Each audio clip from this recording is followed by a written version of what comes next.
तो दोस्तों राजस्थान स्थापत्य कला में हुकमचंद जैन और नारायण माली की पुस्तक का पार्ट 5 अपने शुरू करने जा रहे हैं, जिसमें विभिन्न अन्य स्थापत्य कलाएं, किले, स्मारक इत्यादि हम पढ़ेंगे।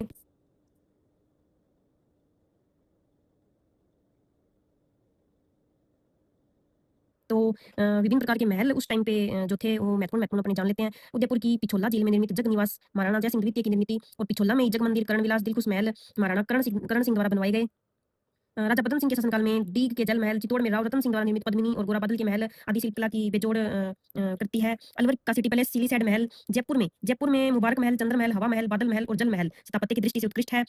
जयपुर के राजमहलों में मुबारक महल का निर्माण है। मुबारक महल का निर्माण है जो सवाई माधो सिंह द्वितीय द्वारा किया गया था, अतिथियों के लिए करवाया गया था। यूरोपियन शैली का प्रयोग किया गया था इसमें। सिटी पैलेस में 7वां मंजिल चंद्र महल सवाई जय सिंह के वास्तुकार विद्याधर की देखरेख में बना हुआ है। अंतिम मंजिल को मुकुट मंदिर कहा जाता है। सिटी पैलेस की अंतिम जो मंजिल है उसको मुकुट मंदिर कहा जाता है। हवा महल 1799 में सवाई प्रताप सिंह द्वितीय ने वास्तुविद लालचंद जी की देखरेख में बनवाया था। हवा महल का वास्तुविद था लालचंद। 5 मंजिलें, शरद मंदिर, रत्न मंदिर, विचित्र मंदिर और प्रकाश मंदिर और हवा मंदिर। हवा महल में ये 5 मंजिलें हैं। जयपुर आमेर मार्ग पर जल महलों का निर्माण सवाई जय सिंह ने अश्वमेध यज्ञ के समय ब्राह्मणों के विश्राम के लिए बनवाया था, जल महल। अजीत सिंह द्वारा निर्मित मंडोर का एक थंबा महल महाराणा उमेद सिंह द्वारा निर्मित उमेद भवन पैलेस, जोधपुर की स्थापत्य कला आज विभिन्न देशी विदेशी सैलानियों के आकर्षण का केंद्र है। कोटा के शासक मुकुंद राव द्वारा अपनी पासवान अबिली मीनी के लिए बनवाया गया महल। राम सिंह द्वितीय के काल में बना कोटा का हवा महल। किशोर सागर में स्थित जग मंदिर। कुंभलगढ़ में कुंभा द्वारा बनवाया गया जाली रानी का मालिया। टोंक के राजमहल और सुनहरी कोठी। डूंगरपुर का एक थंबा महल और जुन्ना महल स्थापत्य के उत्कृष्ट नमूने हैं। आगे हवेलियां देख लेते हैं। महत्वपूर्ण महल हम अपने देख लिए, अब आगे हवेलियां देख रहे हैं। राजस्थान की हवेलियों का निर्माण और उनकी लंबाई चौड़ी की एक परंपरागत पद्धति रही है। और द्वार के बाद लंबी पोल, फिर बड़ा चौक और चौक के अगल बगल कमरे, सामने चौबारा और चौबारे के अगल बगल और पृष्ठ भाग में कमरे। यदि हवेली बड़ी हुई तो 2 चौक की, 3 चौक की तथा कई मंजिलें भी हो सकती है। सामंतों और सेठों ने भव्य जो हवेलियां बनवाई थी। शेखावाटी के सेठों ने जयपुर की हवेली परंपरा से प्रभावित होकर शेखावाटी के सेठों ने अपने गांव में विशाल हवेलियां बनाने की परंपरा डाल दी। जयपुर की सामोद और नटाणियों की हवेली और जैसलमेर की सालिम सिंह की हवेली, नथमल की हवेली, पटुओं की हवेली तो पत्थर की जाली झरोकों और पत्थर की महीन कटाई के लिए प्रसिद्ध है। जैसलमेर की सालिम सिंह की, नथमल की और पटुओं की हवेली। शेखावाटी की जो स्वर्ण नगरी नवलगढ़ झुंझुनू में 100 से भी ज्यादा हवेलियां हैं। इन हवेलियों में रूपनिवास, भगत, जालान, पोदार और बघेरिया की हवेलियां प्रसिद्ध है। बिसाऊ झुंझुनू की हवेलियों में नाथूराम पोदार की हवेली, सेठ हीरालाल बनारसी लाल की हवेली, सेठ जयदयाल केडिया की हवेली, सीताराम सिंहतिया की हवेली और डूडलोड झुंझुनू बिसाऊ झुंझुनू की हवेलियां अपने पड़ली। डूडलोड झुंझुनू में सेठ लालचंद गोयनका की हवेली, मुकुंदगढ़ के सेठ राधाकृष्ण और केसर देव का नोडिया की हवेली, चिड़ावा की बगड़िया, वेद और डलमिया की हवेली, महनसर झुंझुनू की सोने चांदी की हवेली, श्री माधोपुर की पंसारी की हवेली, झुंझुनू में टीबड़े वालों की हवेली, ईसरदास मोदी की हवेली अपनी शिल्पकला के लिए विख्यात है। तो झुंझुनू में हवेलियां बहुत ज्यादा बनी हुई है। सिक्कर की गोरीलाल बियाणी की हवेली, रामगढ़ सिक्कर की ताराचंद रुइया, रामगोपाल और घनश्याम पोदार, रामनारायण खेमका की हवेली, फतेहपुर सिक्कर की नंदलाल देवड़ा, कन्हैयालाल गोयनका, नेमीचंद चौधरी सिंघानिया, सहजाराम पोदार की हवेलियां और चूरू की मालजी का कमरा, जुरानों के हवा महल, रामविलास गोयनका, मंत्रियों और कन्हैयालाल की हवेलियां स्थापत्य कला की दृष्टि से उत्कृष्ट है। अब अपने छतरियां, मकबरे और मस्जिद, दरगाह इत्यादि भी देख लेते हैं। मृत्यु के उपरांत स्मृति चिन्ह बनाने की परंपरा प्राचीन काल से ही रही है। आम आदमी तो माटी का चबूतरा बनाकर ही प्रसन्न हो जाता था और जो शासक और श्रेष्ठ वर्ग थे वो छतरी और जो देवल कहे जाते हैं स्मारक बनाते थे। तो अपने जयपुर का गेटोर, जोधपुर का जसवंत थड़ा, कोटा का छत्र, विलास बाग, जैसलमेर का बड़ा बाग इत्यादि महत्वपूर्ण है। संगमरमर से लेकर बंसी पत्थर और जैसलमेर के पीले पत्थर से बनी छतरियां मुगल और राजपूत कला का सुंदर समन्वय प्रस्तुत करती है। गुंबद बने हुए हैं, बेलगुंटे से सुसज्जित छतें बनी हुई है, छतरियां बनी हुई है। अलवर में मुस्सी महारानी की छतरी, फतेह गुंबद और करौली में गोपाल सिंह की छतरी, बूंदी में 84 खंभों की छतरी, रामगढ़ में सेठों की छतरी, बीकानेर में देवकुंड की छतरियां, गेटोर में सवाई जय सिंह की छतरी, जोधपुर में जसवंत सिंह का थड़ा, कागा की छतरी, मंदोर में राव चूड़ा, रणमल, जोधा और गंगा की छतरी, आहड़ की छतरी, महाराणा प्रताप की छतरी, बंडोली में 32 खंभों की छतरी, रणथंभौर में ये कल अपने जब किले पड़ रहे थे, दुर्ग पड़ रहे थे, उस दौरान ये आई थी। जगन्नाथ कछवाहा की छतरी, मंडल में कोटा और बूंदी के क्षारबा की छतरियां, जैसलमेर में राजा और पाली वालियों की छतरियों का शिल्प सौंदर्य उत्कृष्ट है।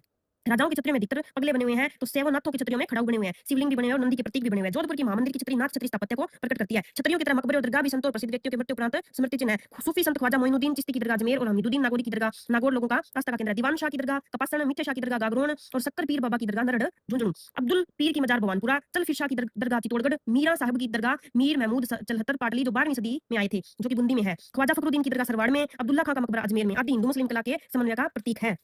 मुस्लिम और हिंदू शैली से निर्मित मस्जिद अढ़ाई दिन का झोपड़ा अजमेर में है। महाराजा बलवंत सिंह द्वारा दिल्ली की जामा मस्जिद के नक्शे कदम पर निर्मित भरतपुर की जो जामा मस्जिद है, बयाना की उषा मस्जिद और शाहजहां के समय बनी मेड़ता की शाही जामा मस्जिद आदि भी हिंदू मुस्लिम स्थापत्य कला का सम्मिश्रण देखने को मिलता है। आगे मंदिर स्थापत्य देख लेते हैं। गुप्त काल से प्रारंभ होकर 7वीं सदी तक का काल मंदिर निर्माण का प्रारंभिक और प्रायोगिक काल माना जाता है। अगर मंदिरों के निर्माण का राजस्थान में प्रारंभिक काल देखा जाए तो गुप्त काल से लेकर 7वीं सदी तक माना जा सकता है। इसके बाद 1000 ईस्वी तक विकास और क्षेत्रीय शैलियों में अलग अलग तरीके से उसमें सुधार होते गए। 10वीं सदी के बाद राजस्थान सहित संपूर्ण भारत में बड़े पैमाने पर भव्य मंदिरों का निर्माण हुआ। 10वीं शताब्दी के बाद मौर्य काल से लेकर गुप्त काल तक मंदिरों के केवल अवशेष मिलते हैं।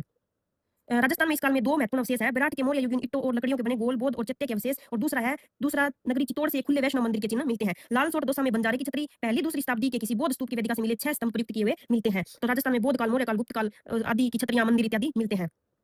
राजस्थान के गुप्त काल के प्रारंभिक मंदिर पहाड़ काटकर और मंदिरों की भांति सपाट छत वाले होते थे। अब जैसे गर्भगृह बना के और ऊपर जो गुंबदनुमा बनाते हैं वो उस टाइम पे नहीं था। कोटा जिले के दर्रा चारचौमा शीतलेश्वर महादेव मंदिर प्रमुख है। दर्रा का एक मंदिर एक बड़ी जगती पर मंडप के रूप में और परिक्रमा पथ समाहित है। सामने एक नंदी मंडप था। चारचौमा में एक बड़े आयताकार गर्भगृह के सामने एक संकरा अंतराल है। कोटा में है ये चारचौमा। अंतराल के सामने एक मंडप है जिसके मध्य में एक चतुर्मुख शिवलिंग स्थापित है। शीतलेश्वर महादेव मंदिर राजस्थान का सबसे पुराना 689 ईस्वी का मंदिर है। कौन सा? शीतलेश्वर महादेव मंदिर। इसके गर्भगृह की दीवारें भी मंडप के स्तंभों से निर्मित है। कंशुआ के मंदिर कोटा 739 ईस्वी में जिसकी दीवारें बिल्कुल सादी है। उदयपुर और डूंगरपुर जिले में तनेश्वर, केजड़, कल्याणपुर, अमेजरा इत्यादि स्थानों से हरे नीले पारेवा पत्थर की लगभग 5वीं और 6वीं शताब्दी की प्रतिमाएं प्राप्त हुई है। इसकी कला है वो मूलतः गुप्तकालीन कला है। लेकिन भाव-भंगिमा देख के क्षत्रप और मैत्रक कला का भी प्रभाव इसमें दिखाई देता है। चित्तौड़ के पास नगरी में भी गुप्तकालीन मंदिर है। गुप्तकालीन मंदिर के अवशेष प्राप्त हुए हैं। लगभग 8वीं शताब्दी में मध्य भारत और राजस्थान में जो क्षत्रिय शैली विकसित हुई उसे गुज्जर प्रतिहार और महामारू शैली कहा जाता है। राजस्थान की क्षत्रिय शैली जो 8वीं सदी के मध्य भारत और राजस्थान में जो विकसित हुई उसको गुर्जर प्रतिहार और महामारू शैली कहा जाता है। इस शैली का निर्माण मंडोर, मेड़ता, सांबर, चित्तौड़ आदि में दृष्टिगत होता है। ओशिया का सूर्य मंदिर, हरिहर और महावीर मंदिर, चित्तौड़ दुर्ग का कालिका मूलतः सूर्य मंदिर, जो चित्तौड़ दुर्ग में कालिका मंदिर का जिक्र आया है वो वाला, अबानेरी के मंदिर, लंबा, मुंडाना, बुचकला, पिपाड़ के मंदिर पर भी महामारू शैली का प्रभाव झलकता है। विकसित गुर्जर प्रतिहार कला में पाली जिले के अहुआ के कामेश्वर मंदिर और खेड़ के रणछोड़ मंदिर में दृष्टिगत होती है। कामेश्वर मंदिर में आयताकार गर्भगृह के सामने खुला मंडप है, चौकोर छतें हैं और चौकोर खंभे और छतें उसकी दर्शनीय है। गोठ मांगलोद दधी माता मंदिर नागौर में है। जयपुर के पास भवानीपुर के नक्टी माता और निमाज मगरमढ़ी माता मंदिर में भी गुर्जर प्रतिहार कला के दर्शन होते हैं। गुर्जर प्रतिहार शैली का अंतिम और सबसे भव्य मंदिर है वो किराड़ू बाड़मेर का सोमेश्वर 1016 ईस्वी में निर्मित मंदिर है। अलंकरण की प्रचुरता के बावजूद व्यवस्थित कला उसमें दिखाई देती है। 65 अंग उपांगों वाला अनेकांडक शिखर है उसमें। दक्षिणी राजस्थान में बने इसी काल के मंदिरों में विभिन्नताएं और शैलीगत विभिन्नताएं भी देखने को मिलती है। दक्षिणी राजस्थान में बाड़ोली के घाटेश्वर जो कि 900 ईस्वी के लगभग में बना था, गर्भगृह की दीवारें हैं वो उसमें केवल एक मूर्ति रखी गई है। शिखर है वो एक कंडक है, एक मोटा मंडप जिसके सामने के स्तंभों पर अप्सराएं उत्कीर्णित है। सामने एक भव्य मकर तोरण है। अलंकरण नपातुला और व्यवस्थित है। जगत के अंबिका मंदिर का शिखर 25 अंग उपांगों से बना हुआ अनेकांडक मंदिर है। गर्भगृह और गूढ़ मंडप की दीवारों पर विपुल लेकिन सदी हुई सजावट है। नागदा के सास बहु मंदिर सहस्त्र बाहु जो 975 ईस्वी में बनाया सादा गर्भगृह है, जबकि मंडप उसमें खूब अलंकृत है। सास बहु के गूढ़ मंडप से मिश्रित प्रकार के स्तंभ और तोरण भी मिलते हैं। मंडप में इस काल में अन्य मंदिरों में तूस मंदेश्वर का सूर्य मंदिर, आहड़ का मीरा मंदिर, एकलिंग जी का पुलिस मंदिर, ब्रह्मांड सिरोही का ब्राह्मण स्वामी मंदिर 875 ईस्वी, शिखर का हर्ष मंदिर आदि प्रमुख है। इसी के साथ आगे और भी मंदिरों का जिक्र हुआ है जिसमें 11वीं और 13वीं सदी तक राजस्थान में बड़ी संख्या में विशाल और अलंकृत मंदिर बने जिनको सोलंकी या मारू गुर्जर शैली के अंतर्गत रखा जाता है। ये मंदिरों की अलग अलग शैली आई है, इसका भी अपने को ध्यान रखना है। इस शैली के विशेषताओं में उच्च और विकसित लेकिन कम असरदार पीठ और बेदीबंद पीठ में गजथर, अश्वथर और नरथर आदि विशेष महत्व है। जंगा में अलंकरण की रेलमपेल, मूर्ति कला में स्पष्ट गिरावट और सजावट, खंभे अपेक्षाकृत पतले हो गए, गोलाई प्रधान हो गए और खूब सजावटी खंभे हो गए। तोरणों का प्रयोग होने लगा, द्वार खूब सजावटी लेकिन अक्षर प्रभाव शून्य, द्वारों पे ज्यादा ध्यान नहीं दिया जाता था। चित्तौड़ के किले में समीधेश्वर मंदिर इस कला का प्रमुख मंदिर है। ओशिया का सचिया माता मंदिर और उसके उत्तर की ओर बने 2 छोटे विष्णु मंदिर, ओशिया के महावीर मंदिर, किराड़ू के 3 छोटे शिव मंदिर और अबू के चंद्रावती के मंदिर शैली के मंदिर है। आगे देख लेते हैं जैन मंदिर राजस्थान में है वो 10वीं से 13वीं शताब्दी के मध्य है। जैन मंदिरों का निर्माण हुआ है। सर्वाधिक जो प्रसिद्ध मंदिर माउंट आबू में देलवाड़ा का जैन मंदिर है वो सभी को ही पता है। विमल शाह द्वारा 1031 में निर्मित आदिनाथ का मंदिर और 1231 में वस्तुपाल और तेजपाल द्वारा बनवाया गया नेमीनाथ मंदिर है वो जैन मंदिरों में प्रसिद्ध है। इन मंदिरों को क्रमशः विमल वसही और लूण वसही भी कहा जाता है। इन मंदिरों में संगमरमर से बने पैमानों पर बारीक कारीगरी की गई है। नेमीनाथ मंदिर में त्रिक की छतें और रंग मंडप का कोरोटक बहुत बड़ी छत है जो कि दर्शनीय है। स्तंभों के मध्य लगे हुए तोरण भी इसकी विशेषता है। कारीगरी दिखाने की ओर में स्थापत्य गुण हो गया इनमें, जबकि अलंकरण का आधिक्य थकाने वाला है। घाणीराव पाली का मुच्छाला महावीर मंदिर जो कि 954 ईस्वी में बना हुआ है, कुंभरिया का महावीर मंदिर आदि भी स्थापत्य की दृष्टि से दर्शनीय है। आगे भूमिज शैली के मंदिर। अब भूमिज शैली होती क्या है? भूमिज शैली मंदिर निर्माण की नागर शैली की उपशैली है। इस शैली की विशेषता यह है कि इसके शिखर में ही परिलक्षित होती है। शिखर के चारों ओर प्रमुख दिशाओं में जो लतीन और एकांडक शिखर की भांति ऊपर से नीचे तक चैत्यमुख डिजाइन, जाल की लताएं और पट्टियां रहती है। 4 कोणों में नीचे से ऊपर तक क्रमशः घटते आकार वाले छोटे छोटे शिखरों की लड़ियां भरी रहती है। यह शिखर मूलतः अनेकांडक है। राजस्थान की भूमि शैली का सबसे पुराना मंदिर पाली जिले के सिवाड़ी का जैन मंदिर जो कि 1010 से 1020 के बीच बना हुआ माना जाता है। मिनाल का महानालेश्वर मंदिर 1075 ईस्वी जो पंचरथ और पंचभूम है। रामगढ़ बारा का भंडदेवरा और बिजोलिया का उंडेश्वर मंदिर लगभग 1125 ईस्वी में दोनों गोल और सप्तरथ है। रामगढ़ मंदिर सप्तभूम है जबकि उंडेश्वर नवभूम है। रामगढ़ मंदिर अपनी पीठ की सजावट, मंडप और स्तंभों की भव्यता और मूर्ति शिल्प के लिए दर्शनीय है। झालरापाटन का सूर्य मंदिर सप्तरथ और सप्तभूम है लेकिन उसकी लताओं में अनेकांडक शिखरों की भांति उड़ाश्रृंग जोड़ दिए गए हैं। रणकपुर का सूर्य मंदिर, चित्तौड़ का अद्भुत नाथ मंदिर भी भूमिज शैली के उदाहरण है। 14वीं शताब्दी और उसके बाद के मंदिर, इससे पहले के मंदिर अलग थे और इससे बाद के मंदिरों में अलग प्रभाव देखने को मिलता है।